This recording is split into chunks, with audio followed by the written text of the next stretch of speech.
Hello दोस्तों, मैं अनामिका सिंह स्वागत करती हूँ आप सबका आपके यूट्यूब चैनल नॉलेज कॉर्नर में। फ्रेंड्स, यूपी टेट की इस क्लास में आप सबका बहुत तहे दिल से स्वागत है। इस क्लास में हम लोग सीडीपी के प्रीवियस ईयर क्वेश्चन डिस्कस कर रहे हैं। ना सिर्फ प्रीवियस ईयर क्वेश्चन, आने वाले एक्सपेक्टेड क्वेश्चन भी, चाहे वो 1 to 5 के लिए हो, 6 to 8 के लिए हो, आप साइंस मैथ से हो, एसएसटी से हो, हिंदी से हो, किसी भी बैकग्राउंड से हो, तो सीडीपी के क्वेश्चन यहाँ से आपको देखने को मिलेंगे। बस पेशेंस के साथ हमारे साथ बने रहिएगा। ये सिर्फ प्रीवियस ईयर क्वेश्चन नहीं है, बल्कि प्रीवियस ईयर के साथ साथ आपके लिए आने वाले संभावित क्वेश्चन भी है, क्योंकि इसके डिस्क्रिप्शन से क्वेश्चन आपको नेक्स्ट एग्जाम में देखने को मिल सकते हैं। प्रीवियस ईयर हम क्यों पढ़ते हैं? किसी भी एग्जाम को क्वालिफाई करने के लिए हमें प्रीवियस ईयर जरूर देखना चाहिए, जिससे हमें एक अनुमान, एक आंकड़ा लग जाता है कि हमारा जो आने वाला एग्जाम है उसका लेवल कैसा रहने वाला है। तो हम यहाँ पे प्रीवियस ईयर तो देख ही रहे हैं, साथ ही साथ हमेशा जो है एग्जामिनर का एक पैटर्न होता है, एग्जाम का एक पैटर्न होता है कि एग्जाम में अगर कोई टॉपिक से इस बार क्वेश्चन पूछा गया तो उसी टॉपिक से थोड़ा सा घुमा के क्वेश्चन नेक्स्ट एग्जाम में पूछ लिया जाता है। बस इसी घूमी हुई टर्न को, ये जो टर्न एग्जामिनर लेता है ना, इसको भी हम लोग डिस्कस करेंगे। बस आप पेशेंस के साथ हमारे साथ बने रहिएगा। मुझे पता है कि हमारे लाखों अभ्यर्थी, लाखों साथी, लाखों सहयोगी ऐसे हैं जो यूपी टेट का एग्ज़ाम दे रहे हैं, बस उन तक हमारा ये वीडियो पहुंच नहीं पा रहा है। तो प्लीज़ साथियों, आप लोग जो लोग हमारा वीडियो देख रहे हैं, जिनको अच्छा लग रहा है, वो प्लीज़ ज़्यादा से ज़्यादा इस चैनल को शेयर करिए, जिससे ये सभी ज़रूरतमंद तक पहुँच जाए। ठीक है, प्लीज़ आप लोग से अनुरोध है, वीडियो को ज़्यादा से ज़्यादा शेयर करिए। ठीक है, स्टार्ट करते हैं हम आज का अपना पहला क्वेश्चन। निम्नलिखित में से कौन सा कथन सही नहीं है? 4 कथन आपके सामने, ये जो क्वेश्चन है ये आप देख लीजिए, 23 फरवरी 2014 को आया हुआ क्वेश्चन है। स्टार्ट करते हैं। कौन सा कथन सही नहीं है? 4 कथन आपके सामने दिए हुए हैं। पहला है, वंशानुक्रम माता पिता से संतान में गुणों का संचरण करता है। वंशानुक्रम यानी हेरिडिटी बता रहा है। हेरिडिटी जो है माता पिता से संतान में गुणों का संचरण करता है। बिल्कुल सही बात है कि जो माता पिता के लक्षण उनके बच्चों में जाते हैं ना, इसी को वंशानुक्रम कहा जाता है। दूसरा, विकास प्राणी और उसके पर्यावरण की अंतरक्रिया का परिणाम है। ये भी बिल्कुल सही बात है। तीसरा है, वंशानुक्रम व्यक्ति की जन्मजात विशेषताओं का शोधन है। चौथा है, माता पिता की शारीरिक और मानसिक विशेषताओं का संतानों में संचारित होना वंशानुक्रम कहलाता है। ये भी सही है। यही आपका गलत हो जाएगा, और गलत होते हुए भी यही सही हो जाएगा, क्योंकि पूछा कौन सा सही नहीं है। तो ऑप्शन सी आपका बिल्कुल सही जवाब हो जाएगा। वंशानुक्रम क्या है? तो वंशानुक्रम जो है ये व्यक्ति की माता पिता के जो लक्षण हैं वो उनके बच्चों में जाना ही वंशानुक्रम कहलाता है। ये किसी व्यक्ति की जन्मजात विशेषता नहीं है। ठीक है, विशेषताओं का शोधन नहीं है। ठीक है, जन्मजात विशेषता है। क्यों? क्योंकि वो उसके पेरेंट्स से मिला है, भाई जन्म से ही मिला होगा, लेकिन ये शोधन नहीं है। ठीक है, ऑप्शन सी इसका बिल्कुल सही जवाब हो जाएगा। अगला क्वेश्चन, सहचर्य के नियम हैं। सहचर्य के नियम कौन से हैं? समानता का नियम, समय का नियम, समीपता का नियम, या ये सभी? तो सही जवाब ऑप्शन बी, बैसमय का नियम। बैसमय का नियम सहचर का नियम है। सहचर का नियम, समानता का नियम, समीपता का नियम और बैसमय, सॉरी, ये सभी इसका बिल्कुल सही जवाब हो जाएगा। सहचर के ये तीनों ही नियम है, समानता का नियम, समीपता का नियम और बैसमय का नियम। ऑप्शन सी डी इसका बिल्कुल सही जवाब। अगला, गेट्स के अनुसार अनुभव द्वारा व्यवहार में परिवर्तन ही डैश है। गेट्स एक मनोवैज्ञानिक है। पूछा जा रहा है इनके अनुसार अनुभव द्वारा व्यवहार में परिवर्तन क्या है? अभिप्रेरणा है, समायोजन है, सीखना है या चिंतन है? तो अनुभव द्वारा व्यवहार में परिवर्तन ही सीखना, लर्निंग या अधिगम कहलाता है। ऑप्शन सी इसका बिल्कुल सही जवाब हो जाएगा। अधिगम लिखा हो, सीखना लिखा हो या लर्निंग लिखा हो, एक ही बात है। अनुभव द्वारा व्यवहार में परिवर्तन ही सीखना, अधिगम या लर्निंग कहलाता है। और ये बात किसने कही? गेट्स ने कही। ऑप्शन सी इसका बिल्कुल सही जवाब। अगला क्वेश्चन, अपने आप को प्रेम करने की प्रवृत्ति को क्या कहा जाता है? यानी खुद से ही प्रेम करना क्या कहलाएगा? आत्म केंद्रित प्रवृत्ति नहीं, अहंकारी प्रवृत्ति नहीं, नार्सिसिज्म की प्रवृत्ति, ये बिल्कुल सही जवाब हो जाएगा। जो व्यक्ति सेल्फ से लव करता है, जिसे आजकल के भाषा में सेल्फ लव कहा जाता है, वो कौन सी प्रवृत्ति कहलाएगी? तो वो नार्सिसिज्म की प्रवृत्ति कहलाएगी। ऑप्शन सी इसका बिल्कुल सही जवाब हो जाएगा। एक साइंटिस्ट है सिगमंड फ्रायड, इन्होंने यूनानी पौराणिक कथा के आधार पर स्वप्रेम की भावना को नार्सिज्म कहा। नार्सिज्म का अर्थ ही होता है अपने आप को प्रेम करना।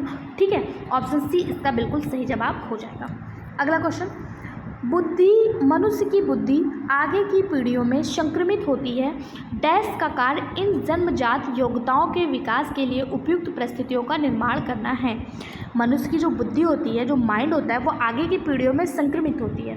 पूछा जा रहा है कि क्षेत्र के द्वारा आप इसका विकास कर पाएंगे, मौसम के द्वारा, जलवायु के द्वारा या वातावरण के द्वारा। तो आप सभी आई होप इसका आंसर गेस कर चुके होंगे कि वातावरण के अनुसार, वातावरण के द्वारा किसी भी योग्यता का विकास किया जा सकता है। ऑप्शन सी इसका बिल्कुल सही जवाब हो जाएगा। अगला क्वेश्चन, पूरे अभिवृद्धि वितरण के प्रतिनिधित्व करने वाले मान को डैश कहा जाता है। पूरे अभिवृद्धि वितरण के प्रतिनिधित्व करने वाले मान को क्या कहा जाता है? प्रमाणिक विचलन का मान, केंद्रवर्ती प्रमाप का मान, सहसंबंधी प्रतिनिधि का मान, समुज प्रतिशत प्रतिनिधि का मान। तो इसका सही जवाब हो जाएगा ऑप्शन बी, केंद्रवर्ती प्रमाप का मान। पूरे अभिवृद्धि वितरण का प्रतिनिधित्व करने वाले मान को केंद्रवर्ती प्रमाप का मान कहते हैं, जिसमें माध्य, माध्यिका और बहुलक शामिल है, यानी कि मीन, मीडियन और मोड जो है वो शामिल है। अगला, निम्नलिखित में से कौन सी विशेषता आंतरिक रूप से अभिप्रेरित बच्चों के लिए सही नहीं है? ध्यान दीजिएगा, यहाँ पे पूछा जा रहा है मेरे प्यारे साथियों, कौन सी विशेषता सही नहीं है? वे चुनौतीपूर्ण कार्य पसंद करते हैं, बिल्कुल करते हैं, तो ये तो सही हो जाएगा। वे हमेशा सफल होते हैं, नहीं, यही गलत हो जाएगा। आंतरिक रूप से अभिप्रेरित बच्चे जरूरी नहीं है कि वो हमेशा सफल हो। वो चुनौतीपूर्ण कार्य को तो करते हैं, कार्य में आनंद भी लेते हैं, कठिन कार्यों को करने का भी क्षमता रखते हैं, लेकिन ज़रूरी नहीं है कि वो हमेशा सफल हो। अभिप्रेरित बच्चे भी कभी कभी असफल हो जाते हैं।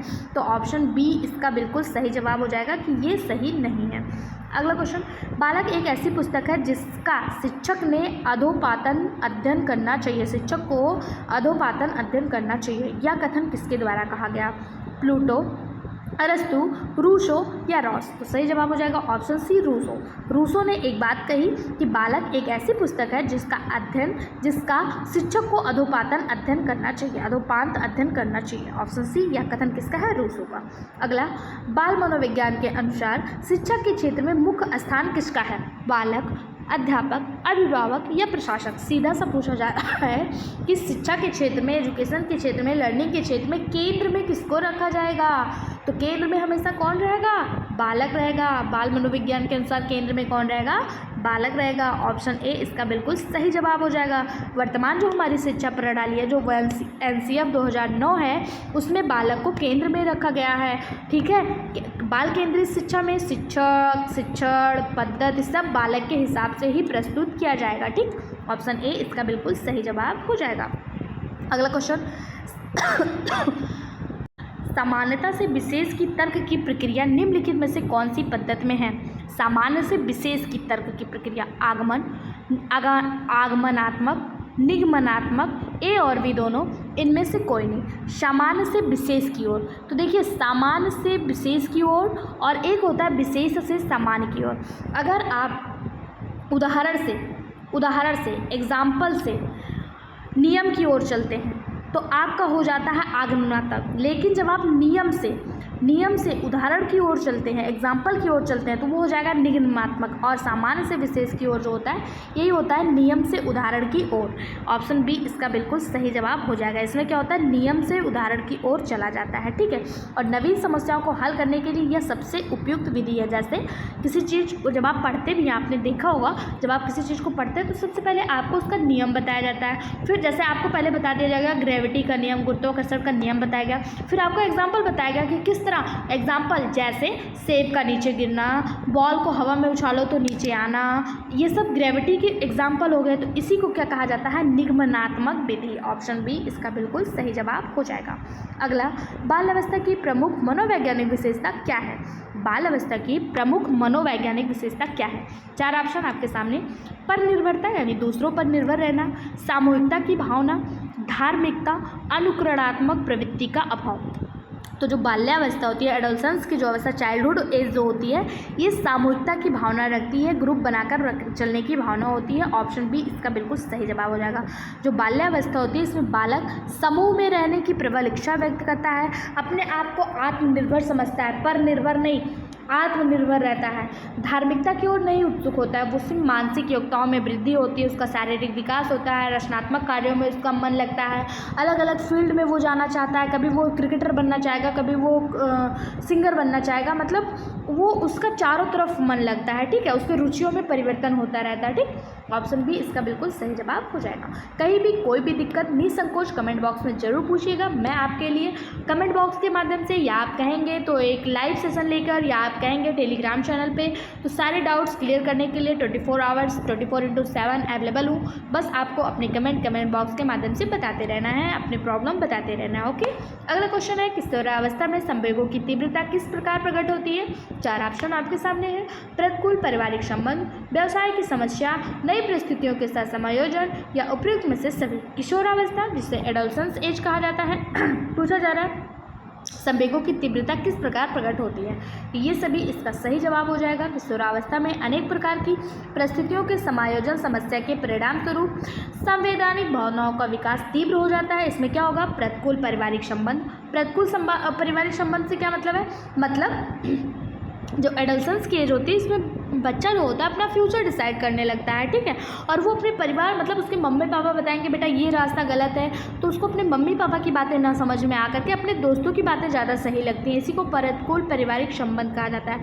व्यवसाय की समस्या हो जाएगी, नई स्थितियों का समायोजन करना होता है, ठीक है, सामाजिक परंपराएं उस पर लागू हो जाती हैं, थोप दी जाती हैं कि अब तुम बच्चे नहीं हो, अब तुम इस तरह से उठो, इस तरह से बैठो, मैनर से रहो, कहा जाता है अब तुम बच्चे नहीं हो, अब तुम बड़े हो गए हो, ठीक। ऑप्शन डी इसका बिल्कुल सही जवाब हो जाएगा। अगला क्वेश्चन, 140 से अधिक बुद्धि लब्धि वाले बच्चे को किस श्रेणी में रखा जाता है? यानी कि यहाँ पे IQ पूछ लिया। सबसे पहले तो आप ये बता दीजिए बुद्धि लब्धि सारणी दिया किसने? तो एक वैज्ञानिक थे, टरमैन। कौन थे? टरमैन। इन्होंने 1916 में बुद्धि लब्धि यानी IQ के बारे में बताया। और 140 से ऊपर जिसकी IQ है वो कैसा होगा? प्रतिभाशाली होगा। कैसा होगा? प्रतिभाशाली होगा। ऑप्शन डी इसका बिल्कुल सही जवाब हो जाएगा। यहाँ पे बुद्धि लब्धि की एक श्रेणी हम लोग देख लेते हैं। 140 या 130 से अधिक ऊपर बच्चा, 130 से अधिक होगा तो प्रतिभाशाली होगा। आप चाहे 140 पूछ ले, 150 पूछ ले, 160 पूछ ले, 130 से अधिक है तो वो कैसा है? प्रतिभाशाली है। सबसे कम जो होता है जड़ बुद्धि जो होता है वो 71 से भी कम उसकी IQ होती है। IQ निकालने का फार्मूला इसके पहले की वीडियो में मैंने आपको बताया था, मानसिक आयु बटे बता दिया था। आई होप आप लोगों ने इसके पहले का वीडियो भी देखा होगा, तो उन वीडियो को भी जरूर देखा करिए क्योंकि सारे क्वेश्चन एक दूसरे से कोरिलेटेड होते हैं। इसके पहले की वीडियो में आपसे IQ निकालने का फॉर्मूला पूछ लिया था और अभी आपसे क्या पूछ लिया कि कौन सा प्रतिभाशाली बच्चे की IQ लेवल है। 71 से कम जड़ बुद्धि, 71 से 80 अल्प बुद्धि, 81 से 90 मंद बुद्धि, 91 से 110 सामान्य बुद्धि, 111 से 120 तीव्र बुद्धि, 121 से 130 प्रखर बुद्धि और 130 से ऊपर प्रतिभाशाली बुद्धि। अब आप लोगों में से आपकी मानसिक आयु क्या है, आपका IQ लेवल क्या है, आप हमें बताइएगा। इनमें से आप कितने IQ लेवल के अंतर्गत आते हैं? आप अपने आप का आकलन करिए और हमें बताइए कि आपके IQ लेवल क्या है, ठीक है। अगला क्वेश्चन हमारे साथ कनेक्ट करिए कमेंट बॉक्स के माध्यम से, हमें भी थोड़ा मोटिवेशन फील हो। अगला क्वेश्चन, सृजनशीलता मौलिक परिमाणों को अभिव्यक्त करने की मानसिक क्रिया है या कथन किसका है? क्रो एंड क्रो, ये कौवा वाला क्रो नहीं है, ये एक मनोवैज्ञानिक है जिनका नाम क्रो है। Crow and crow, James Drever, Ross या स्किनर। सृजनशीलता मौलिक परिमाणों को अभिव्यक्त करने की मानसिक क्रिया है या किसके द्वारा कही गई? तो इन्हीं के द्वारा, क्रो एंड क्रो, कौवा और कौवा के द्वारा ये बात कही गई है, ठीक है। अगला क्वेश्चन, जैसा जोक, ओके, सीरियस नहीं लेना है। अगला, प्रयास और भूल सिद्धांत के प्रतिपादक कौन है? यानी प्रयास और त्रुटि सिद्धांत के प्रतिपादक कौन है? थॉर्नडाइक, मैकडूगल, कोहलर या पावलोव। तो सही जवाब ऑप्शन ए थॉर्नडाइक। प्रयास और भूल सिद्धांत यानी प्रयास और त्रुटि यानी गलती का जो सिद्धांत है वो किसने दिया? थॉर्नडाइक ने दिया। ऑप्शन ए इसका बिल्कुल सही जवाब हो जाएगा कि गलतियां करके जब कोई कार्य किया जाता है, इसमें इन्होंने क्या बताया कि जब कोई कार्य करता है, कोई व्यक्ति कोई कार्य करता है, प्रयास करता है किसी कार्य को करने का, मान लीजिए आपको इस पहाड़ी पर चढ़ना है, आपने चलना शुरू किया। जब आप चलना स्टार्ट ही नहीं करेंगे तो आपसे गलती नहीं होगी। आपने चलना शुरू किया, आपको जाना इस रास्ते से था, आप चले गए इस रास्ते से, आपने प्रयास किया, भूल से गलत रास्ते पे आ गए, फिर आपने दोबारा प्रयास किया, फिर यहाँ तक पहुँचे, फिर दोबारा प्रयास किया, यहाँ तक पहुँचे, फिर प्रयास किया तो चोटी तक पहुँच गए। यानी आप जो है प्रयास करेंगे, आपसे गलतियाँ होंगी और अपनी गलतियों से आप सीखेंगे और हर बार प्रयास करके अपनी गलतियों को कम करेंगे और कुछ नया सीखेंगे। इसी को प्रयास और भूल का सिद्धांत कहा गया। ये अधिगम के लिए बहुत ज़्यादा इंपॉर्टेंट है। इसको दिया किसने? थॉर्नडाइक साइड में दिया। ऑप्शन ए बिल्कुल सही जवाब। अगला, सीखने के पठार के निराकरण के लिए क्या सही नहीं है? सीखने का पठार, सीखने वालों को प्रेरित और प्रोत्साहित करना, बिल्कुल सही बात है। सीखने का पठार यानी जब आप एक किसी चीज़ को सीख रहे हैं, ऐसे ऐसे जाते हैं, ऐसे ऐसे जाते हैं, एक पठार बनता है, फिर आप नीचे आते हैं, अप डाउन आपका होता रहता है, ठीक है। तो इसमें क्या होता है कि क्या नहीं करना चाहिए? सीखने वालों को अभिप्रेरित बिल्कुल करना चाहिए, प्रेरित करना चाहिए, प्रोत्साहन देना चाहिए, सीखने की अच्छी विधि का प्रयोग कराना चाहिए, बिल्कुल कराना चाहिए, उसे दंडित कभी नहीं करना चाहिए। देखिए, कभी भी किसी बच्चे को सीखने के लिए दंडित नहीं करना चाहिए, उसे प्यार से समझाना चाहिए, उसे मोटिवेट करना चाहिए, उसे जिस भाषा में आप समझते हैं ना, जैसे आपको कोई चीज़ बता दूँ, मैं अभी आपको कोई चीज़ बता रही हूँ, मैं आपको डांट दूँ या छड़ी दिखा दूँ या डंडा दिखा दूँ, तो क्या आप पढ़ना चाहेंगे? नहीं पढ़ना चाहेंगे। तो उसी वही चीज़ आप बच्चों पे भी लागू करिए। उनका जो मन होता है वो बहुत कोमल होता है, उन्हें कोई चीज़ सिखाने के लिए आप दंडित नहीं कर सकते, ठीक है। ऑप्शन सी इसका बिल्कुल सही जवाब हो जाएगा, गलत होते हुए भी यही सही हो जाएगा, ठीक। अगला क्वेश्चन, जिस वक्र रेखा में प्रारंभ में सीखने की गति तीव्र होती है और बाद में मंद हो जाती है, उसे क्या कहते हैं? देखिए, वक्र रेखा जो होती है जिसमें सीखने की गति पहले तीव्र होती है, फिर वो धीमी हो जाती, धीमी हो जाती, धीमी हो जाती, धीमी हो जाती, उसको क्या कहा जाता है? तो इसे कॉन्वैक्स कहा जाता है। क्या कहा जाता है? कॉन्वैक्स कहा जाता है, उन्नतोत्तर कहा जाता है। ऑप्शन ए इसका बिल्कुल सही जवाब हो जाएगा। ये गति रेखा कैसी होती है?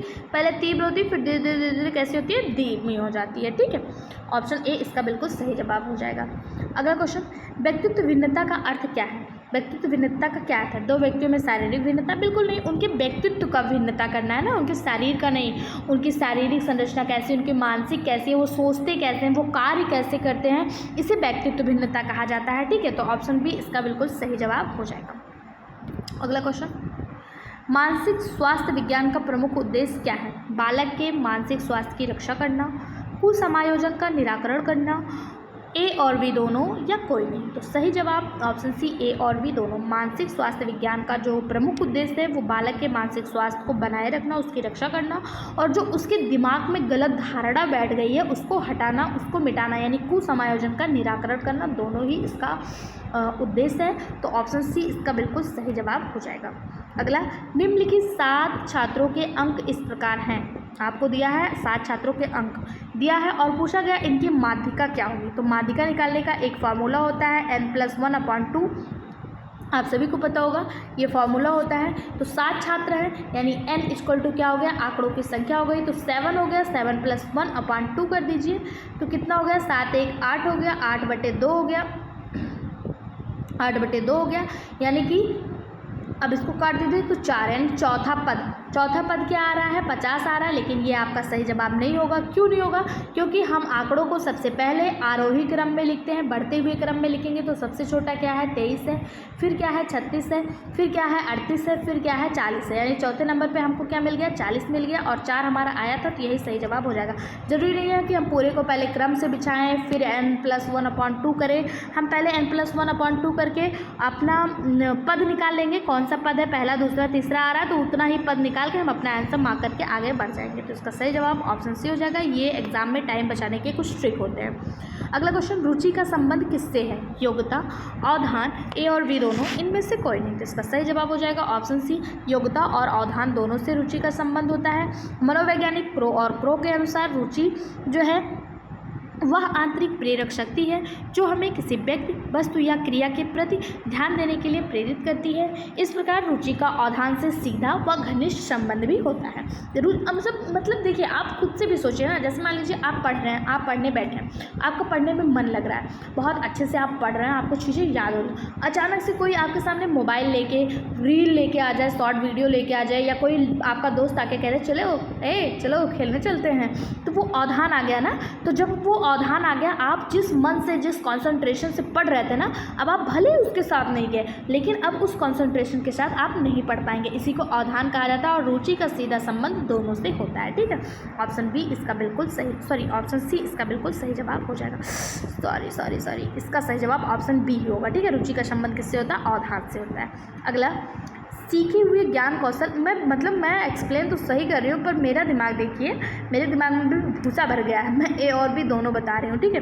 सही जवाब इसका ऑप्शन बी हो जाएगा। ओके, क्षमा कर दीजिएगा। अगला क्वेश्चन है, सीखे हुए ज्ञान कौशल या विषय का अन्य परिस्थितियों में उपयोग करने को क्या कहते हैं? प्रेरणा, सीखने का स्थानांतरण, भग्नाशा या चिंता। भग्नाशा, चिंता, ये सब बुद्धि से संबंधित है, मानसिक विकार से संबंधित है। सीखे हुए ज्ञान कौशल और विषय का अन्य परिस्थितियों में उपयोग करना, जैसे क्या कहा जा रहा है मान लीजिए आपने स्विमिंग सीखा, स्विमिंग क्लासेस करके स्विमिंग सीखा, और कभी ऐसा हुआ बाय द वे आपके सामने कोई बच्चा या आप खुद कहीं बाढ़ वाली क्षेत्र में फंस गए, या कोई डूब रहा है उसे बचाने के लिए नदी में कूद गए, यानी अपने कौशल का यूज़ आपने उसको बचाने में किया, अन्य परिस्थितियों में किया, तो उसी को क्या कहा जाता है? सीखने का स्थानांतरण। क्या कहा जाता है? सीखने का स्थानांतरण। ऑप्शन बी इसका बिल्कुल सही जवाब हो जाएगा। सीखने का जो स्थानांतरण होता है ये 3 प्रकार से होता है, एक धनात्मक, एक ऋणात्मक, एक शून्य, ठीक। पॉजिटिव कार्य के लिए करिए धनात्मक, ऋणात्मक कार्य के लिए करिए ऋणात्मक, ठीक। अगला क्वेश्चन है, अनुबंधन की प्रक्रिया में प्रथम सोपान निम्नलिखित में से कौन सा है? उत्तेजना, आवृत्ति, सामान्यीकरण या इनमें से कोई नहीं। तो सही जवाब हो जाएगा ऑप्शन ए, उत्तेजना। अनुबंधन की प्रक्रिया में प्रथम सोपान क्या है? उत्तेजना। पावलोव नाम के एक मनोवैज्ञानिक हैं, इनके द्वारा प्रतिवादी अनुबंधन सिद्धांत का प्रतिपादन किया गया। इसे अनुकूलित अनुक्रिया सिद्धांत भी कहा गया। अगर आप चाहेंगे तो जिस तरह हमने सिगमंड फ्रॉइड पे एक वीडियो बनाया, उनके बारे में बताया, उनसे आने वाले क्वेश्चन बताया, उसी तरह हम पावलोव के अनुकूलित अनुक्रिया सिद्धांत को भी एक कंप्लीट वीडियो में 10 से 15 मिनट के शॉर्ट वीडियो में कंप्लीट करके आपके सामने प्रस्तुत कर देंगे। पर उसके लिए हमें आपके राय की, आपके सपोर्ट की ज़रूरत है। उसके लिए आपको कोई भी चार्ज, कोई भी पैसा देने की ज़रूरत नहीं है। करना क्या है, बस कमेंट बॉक्स के माध्यम से हमें बता देना है कि मैम हमें जो आप शॉर्ट वीडियो सिगमंड फ्रॉइड का प्रोवाइड कराई है, उसी तरह कोहलबर्ग, पावलोव और अन्य सिद्धांत को भी प्रोवाइड करवा दीजिए। और इसके अलावा आपको एक चीज़ और करना होगा, क्या कि अपने इस नॉलेज कॉर्नर परिवार को बड़ा करने के लिए थोड़ी सी मेहनत करनी होगी। और मेहनत के रूप में आपको क्या करना होगा, वीडियो को ज़्यादा से ज़्यादा शेयर करना होगा अपने सभी दोस्तों, सभी रिश्तेदारों जो यूपी टेट की तैयारी कर रहे हैं, एटलीस्ट उन तक तो पहुँचाइए। ये वीडियो सीटेट के लिए भी इंपॉर्टेंट है, जो सीटेट का एग्जाम देने जा रहे हैं उन तक भी पहुंचाइए, ठीक है। उससे क्या होता है, हमें मोटिवेशन मिलता है और हम आपके लिए हर दिन कुछ नया, कुछ अच्छा करने का प्रयास करते रहते हैं, ठीक है। हम आपसे कोई पैसा तो मांग नहीं रहे हैं, कलयुग के इस दौर में हम आपसे आपका अंगूठा भी नहीं मांग सकते, बस आपके अंगूठे का इंप्रेशन मांगेंगे। कैसे? लाइक के माध्यम से अपने अंगूठे को लाइक के बटन पे प्रेस करके बताइए कि आपका अंगूठा ठीक ठाक काम कर रहा है, ठीक। इसका सही जवाब ऑप्शन ए हो जाएगा। पावलोव द्वारा प्रतिबंधित अनुबंधन सिद्धांत, प्रतिवादी अनुबंधन सिद्धांत प्रतिपादन किया गया, जिसे अनुकूलित अनुक्रिया सिद्धांत भी कहा जाता है। और ये किससे संबंधित है? उत्तेजना से। ओके, अगला क्वेश्चन, स्मृति सीखी हुई वस्तु का सीधा उपयोग है, या वाक्य किसका है, या कथन किसका है कि जो स्मृति है वो सीखी हुई वस्तु का सीधा उपयोग है? Sorry for disturbance. सही जवाब हो जाएगा ऑप्शन बी, वुडवर्थ ने कहा जो स्मृति है, जो बुद्धि है, जो माइंड है, ये सीखी हुई वस्तु का सीधा उपयोग है। ऑप्शन बी इसका बिल्कुल सही जवाब हो जाएगा। अगला, निम्नलिखित में से कौन सी दशाएं ध्यान को आकर्षित करने की आंतरिक दशा नहीं है? उद्दीपन की स्थिति, आवश्यकता, ए, उपयुक्त, दोनों। इसका जो सही जवाब हो जाएगा वो हो जाएगा ऑप्शन ए, ऑप्शन सी, उद्दीपन की स्थिति, ठीक है। उद्दीपन की स्थिति जो है वो ध्यान आकर्षित करने की बाह्यतम दशा, और आवश्यकता जो है वो आंतरिक दशा होती है। आवश्यकता क्या होती है, इसके पहले की वीडियो में मैंने बहुत अच्छे से एक्सप्लेन करा, आप चाहें तो उसको भी देख सकते हैं। अगला क्वेश्चन, संवेग की उत्पत्ति डैश से होती है? संवेग की उत्पत्ति किससे होती है? तो मूल प्रवृत्तियों से होती है। मैकडोनल्ड के अनुसार व्यक्ति अनेक मूल प्रवृत्तियां लेकर संसार में आता है। इसमें मूल प्रवृत्तियों का संबंध विभिन्न प्रकार के संवेगों से होता है, अर्थात मूल प्रवृत्तियों से ही संवेग की उत्पत्ति होती है। मैकडोनल्ड के अनुसार 14 प्रकार की मूल प्रवृत्तियां होती हैं। उसमें से क्या है, जैसे आपको पता है कि जब भागना होता है तो जब आपको भय लगता है तब आप भागते हैं, जब आपको क्रोध आता है तो आप युद्ध करना, लड़ना, झगड़ना, बोलना करते हैं, ठीक है। ये आपकी मूल प्रवृत्ति होती है संवेग के अनुसार। वात्सल्य यानी जब माँ को अपने बच्चे से प्रेम आता है, अपने बच्चे के प्रति वात्सल्य फील होता है तो वो उसकी रक्षा करती है, उसके लिए कुछ भी करने को तैयार हो जाती है। ये संवेग और इसकी मूल प्रवृत्तियाँ, इस प्रकार की मूल प्रवृत्तियाँ कितनी है? इस प्रकार से 14 हैं, ओके। और यह सिद्धांत दिया किसने? मैकडोगल। अगला, अभिप्रेरण के लिए अक्सर डैश शब्द का प्रयोग किया जाता है। तो अभिप्रेरणा के लिए अक्सर आवश्यकता शब्द का प्रयोग किया जाता है। ठीक है, ऑप्शन ए बी इसका बिल्कुल सही जवाब। इसके बारे में बताया किसने? मैस्लो ने। मैस्लो के अनुसार अभिप्रेरणा की उत्पत्ति आवश्यकता के अनुरूप होती है। जैसी आवश्यकता होती है उसी प्रकार से व्यक्ति अभिप्रेरित होता है। आवश्यकता एवं अभिप्रेरणा एक दूसरे के पूरक होते हैं, अतः अभिप्रेरणा को आवश्यकता भी कहा जाता है। ऑप्शन बी किसके अनुसार? मैस्लो के अनुसार। अगला, विद्यार्थियों में प्रत्यय विकास का निर्माण के लिए शिक्षक, विद्यार्थियों में प्रत्यय विकास के निर्माण के लिए शिक्षक क्या करेगा? शिक्षण विधि सरल से जटिल की ओर होना चाहिए। बिल्कुल सही बात है। प्रत्यय विकास करना है तो जो शिक्षण विधि है वो सरल से जटिल की ओर होना चाहिए।